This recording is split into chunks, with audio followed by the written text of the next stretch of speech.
So ಪುರುಷರಲ್ಲಿ ಅಂಗದ ಮುಂದಿನ ಚರ್ಮ ಏನಿರುತ್ತೆ ಅದನ್ನೇ ನಾವು ಫೋರ್ ಸ್ಕಿನ್ ಅಥವಾ ಪ್ರೊಫ್ಯೂಸಲ್ ಸ್ಕಿನ್ ಅಂತ ಕರಿತೀವಿ.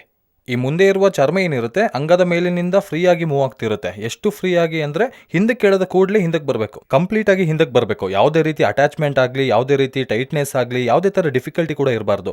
ಹಾಗೆ ಬರೋದನ್ನೇ ನಾವು ನಾರ್ಮಲ್ ಫೋರ್ ಸ್ಕಿನ್ ಅಂತೀವಿ. ಆದರೆ ತುಂಬ ಜನಕ್ಕೆ ಏನಾಗುತ್ತೆ ಅಂದರೆ ಅಂಗ ಚಿಕ್ಕದಾಗಿದ್ದಾಗ ಫ್ರೀ ಆಗಿ ಮೂವ್ ಆಗುತ್ತೆ.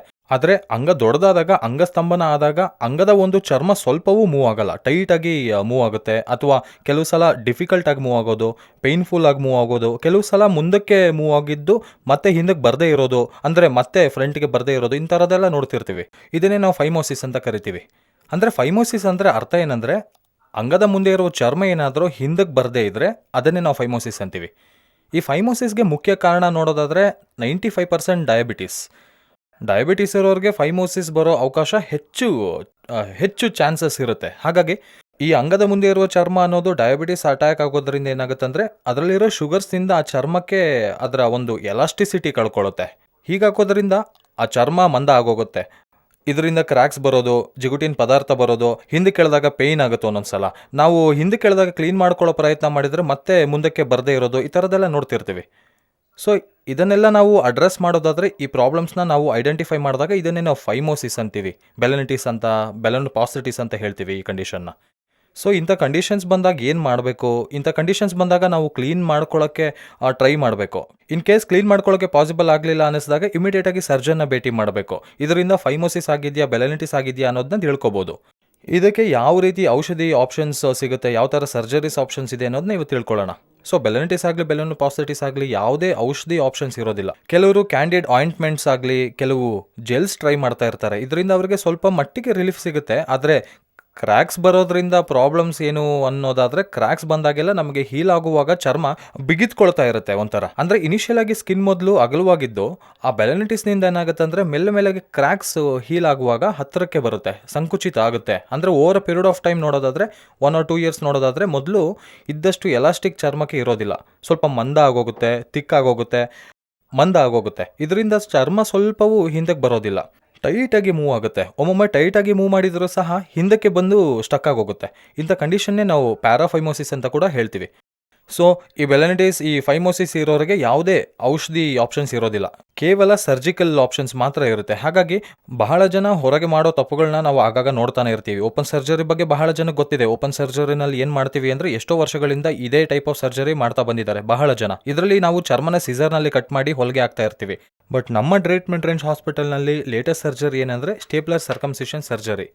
ಇದನ್ನೇ ನಾವು KSR ಸ್ಟೇಪ್ಲರ್ ಸರ್ಕಮ್ಸಿಷನ್ ಸರ್ಜರಿ ಅಂತೀವಿ. ಇದರಲ್ಲಿ ಏನಂದರೆ ಒಂದು ಇನ್ಸ್ಟ್ರೂಮೆಂಟ್ ಇರುತ್ತೆ, ಅದನ್ನು ನಾವು ಸ್ಟೇಪ್ಲರ್ ಅಂತ ಕರಿತೀವಿ. ಇದೊಂದು ಡಿಸ್ಪೋಸಬಲ್ ಇನ್ಸ್ಟ್ರೂಮೆಂಟ್ ಅನ್ಬೋದು. ಅಂದರೆ ಒಂದು ಪೇಷಂಟ್ಗೆ ಬಳಸಿದ ನಂತರ ನಾವು ಅದನ್ನು ಡಿಸ್ಕಾರ್ಡ್ ಮಾಡಿಬಿಡ್ತೀವಿ. ಸೊ ಇದನ್ನು 5 minutes ಪ್ರೊಸೀಜರ್ ಅನ್ಬೋದು. Within half an hour to 1 hourನಲ್ಲಿ ನಾವು ಡಿಸ್ಚಾರ್ಜ್ ಮಾಡಿ ಕಳಿಸ್ತೀವಿ.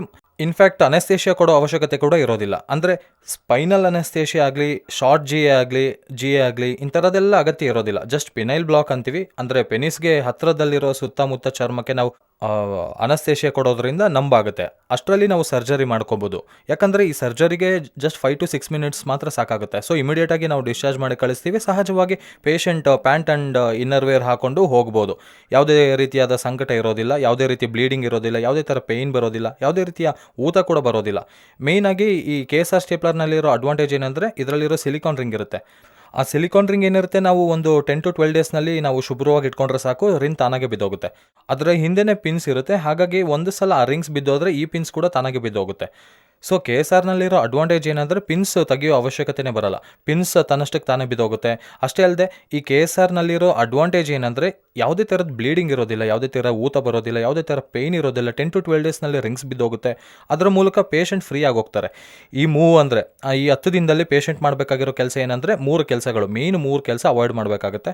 ಒಂದು, ಯಾವುದೇ ಪರಿಸ್ಥಿತಿಯಲ್ಲೂ ಇಂಟರ್ಕೋರ್ಸ್ ಮಾಡಬಾರ್ದು ಅಟ್ಲೀಸ್ಟ್ 1 monthವರೆಗೂ. ಆ್ಯಂಡ್ ಎರಡನೇದು, ಯಾವುದೇ ಕಾರಣಕ್ಕೂ ಅಂಗಸ್ತಂಭನ ಆಗ್ದಂಗೆ ನೋಡ್ಕೋಬೇಕಾಗುತ್ತೆ, ಅಂಗ ದೊಡ್ಡದಾದಂಗೆ ನೋಡ್ಕೋಬೇಕಾಗುತ್ತೆ. ತುಂಬ ಜನ ಕೇಳ್ತಿರ್ತಾರೆ, ಅರ್ಲಿ ಮಾರ್ನಿಂಗ್ ಎರೆಕ್ಷನ್ಸ್ ಆಗ್ತಿರುತ್ತೆ, ಅದು ನಮ್ಮ ಕಂಟ್ರೋಲ್ನಲ್ಲಿ ಇರಲ್ವಲ್ಲ, ಮಾರ್ನಿಂಗ್ಸ್ ಆದರೆ ಕಂಟ್ರೋಲ್ ಮಾಡ್ಕೋಬೋದು, ನೈಟ್ ಕಂಟ್ರೋಲ್ ಮಾಡ್ಕೊಳ್ಳೋಕ್ಕಾಗಲ್ವಲ್ಲ ಅಂತ ತುಂಬ ಜನ ಹೇಳ್ತಿರ್ತಾರೆ. ಆದರೆ ಅಲಾರಾಮ್ ಇಟ್ಕೊಂಡು ಎದ್ದು ಅತ್ತಿತ್ತ ಓಡಾಡೋದ್ರಿಂದ ಆ ಎರೆಕ್ಷನ್ಸ್ ಕಡಿಮೆ ಆಗುತ್ತೆ. ಯಾಕಂದರೆ ಹಾರ್ಮೋನಲ್ ಲೆವೆಲ್ ನಮಗೆ ಆ ಟೈಮ್ನಲ್ಲಿ ಹೆಚ್ಚಿರುತ್ತೆ.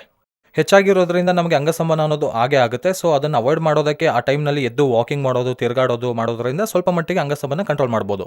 ಒಂದು ವೇಳೆ ಅಂಗಸಂಬನ ಆದರೆ ಏನಾಗುತ್ತೆ, ಒಂದೊಂದ್ಸಲ ಬ್ಲೀಡಿಂಗ್ ಆಗೋ ಅವಕಾಶಗಳು ಇರುತ್ತೆ, ಚರ್ಮಕ್ಕೆ ಗ್ಯಾಪ್ ಬರೋ ಅವಕಾಶಗಳು ಇರುತ್ತೆ, ಹೀಲಿಂಗ್ ಡಿಲೇ ಆಗೋ ಸಾಧ್ಯತೆ ಇರುತ್ತೆ ಮೇಯ್ನಾಗಿ. ಸೊ ಯಾವುದೇ ಥರದ ಪರಿಸ್ಥಿತಿಯಲ್ಲೂ ಅಂಗಸಂಬನ ಆಗ್ದಂಗೆ ನೋಡ್ಕೋಬೇಕಾಗುತ್ತೆ. ಮೇಯ್ನ್ ಪಾರ್ಟ್ ಏನಂದರೆ ಕ್ಲೀನಿಂಗ್ ತುಂಬ ಇಂಪಾರ್ಟೆಂಟ್. ಎಷ್ಟು ಚೆನ್ನಾಗಿ ಕ್ಲೀನಿಂಗ್ ಮಾಡಿಕೊಂಡ್ರೂ ಅಷ್ಟು ಫಾಸ್ಟಾಗಿ ಹೀಲ್ ಆಗುತ್ತೆ, ಅಷ್ಟು ಫಾಸ್ಟಾಗಿ ನಮಗೆ ಪಿನ್ಸ್ ಎಲ್ಲ ಬಿದ್ದೋಗುತ್ತೆ. ಈ KSR ಸ್ಟೇಪ್ಲರ್ಸ್ ಅನ್ನೋದು 5 ಮಿನಿಟ್ ಸರ್ಜರಿ. ಯಾರಿಗಾದ್ರೂ ಇಂಥ ಫೈಮೋಸಿಸ್ ಆಗಲಿ ಬೆಲನಿಟಿಸ್ ಲಕ್ಷಣಗಳಾಗಲಿ ಇದ್ದರೆ ಅಸಲಿಗೆ ನೆಗ್ಲೆಕ್ಟ್ ಮಾಡಬಾರ್ದು, ಯಾಕಂದರೆ ಇದು ಕ್ಯಾನ್ಸರ್ಗೂ ಕೂಡ ಬದಲಾಗೋ ಚಾನ್ಸಸ್ ಇರುತ್ತೆ. ಸೊ ಯಾವುದೇ ಥರದ ಪರಿಸ್ಥಿತಿಯಲ್ಲೂ ಫೈಮೋಸಿಸ್ ಆಗಲಿ ಬೆಲನಿಟಿಸ್ ಆಗಲಿ ನೆಗ್ಲೆಕ್ಟ್ ಮಾಡದೆ ಇಮಿಡಿಯೇಟಾಗಿ ನಾನು ಟ್ರೀಟ್ಮೆಂಟ್ ರೇಂಜ್ ಹಾಸ್ಪಿಟಲ್ನಲ್ಲಿ ಅವೈಲೇಬಲ್ ಇರ್ತೀನಿ. ಯಾರಿಗಾದ್ರೂ ಈ ಪ್ರಾಬ್ಲಮ್ಸ್ ಇದ್ದರೆ ತಪ್ಪದೆ ನನ್ನನ್ನು ಕನ್ಸಲ್ಟ್ ಮಾಡ್ಬೋದು. ನಾವು KSR ಸ್ಟೇಪ್ಲರ್ಸ್ ಬಳಸಿ ಸರ್ಜರಿ ಮಾಡಿಸ್ಕೋಬೋದು. ವಿತಿನ್ 5 ಮಿನಿಟ್ಸ್ನಲ್ಲಿ ಸರ್ಜರಿ ಆಗೋಗುತ್ತೆ. Thank you very much.